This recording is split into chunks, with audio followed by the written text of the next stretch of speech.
तो दोस्तों इंग्लिश में एक फ्रेजल वर्ब है फॉल अपार्ट। इसका अर्थ होता है टूटना, टुकड़े टुकड़े होना।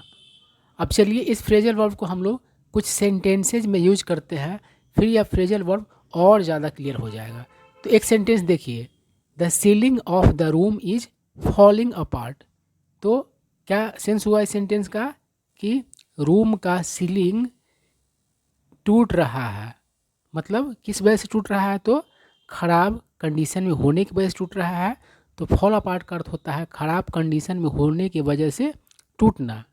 ठीक है, सीलिंग का अर्थ आप लोग जानते ही होंगे, छत के नीचे का जो भाग होता है जिसमें हम लोग पंखा वगैरह टांगते हैं उसको ही सीलिंग कहा जाता है। तो अब दूसरा सेंटेंस हम लोग देखते हैं। दूसरा सेंटेंस कह रहा है cheap slippers start falling apart within a week. मतलब सस्ते चप्पल शुरू कर देते हैं टूटना एक सप्ताह के भीतर। ठीक है, तो यहाँ पर भी क्या है, ख़राब क्वालिटी का होने की वजह से, मतलब कि ख़राब स्थिति में होने की वजह से टूटने लगना। उसके बाद अगला सेंटेंस देखिए, कह रहा है there marriage fail apart within a year.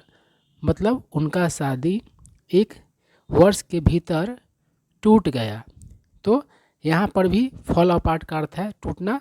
और यहाँ पर किस वजह से टूटने का बात हो रहा है, तो किच के वजह से। मतलब कि संबंध टूटते हैं उसके लिए भी फॉल अपार्ट का प्रयोग किया जाता है। और संबंध किस वजह से टूटते हैं, तो अनबन के वजह से, किच के वजह से। तो यह सेंस यहाँ पर है, यानी कि अनबन से टूटने का सेंस है यहाँ पर।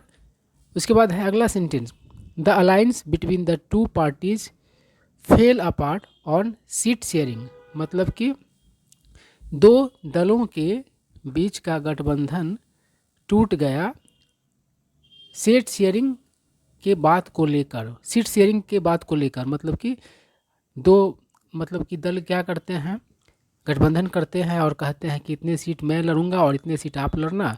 तो इस बात को लेकर के दो दलों के बीच क्या हो गया, तो गठबंधन टूट गया। यानी कि किस वाला बात है, अनबन वाला बात है। तो फॉल अपार्ट जो है उसका अर्थ होता है टूटना। और हम लोगों ने 4 सेंटेंसेस से इसको क्लियर किया।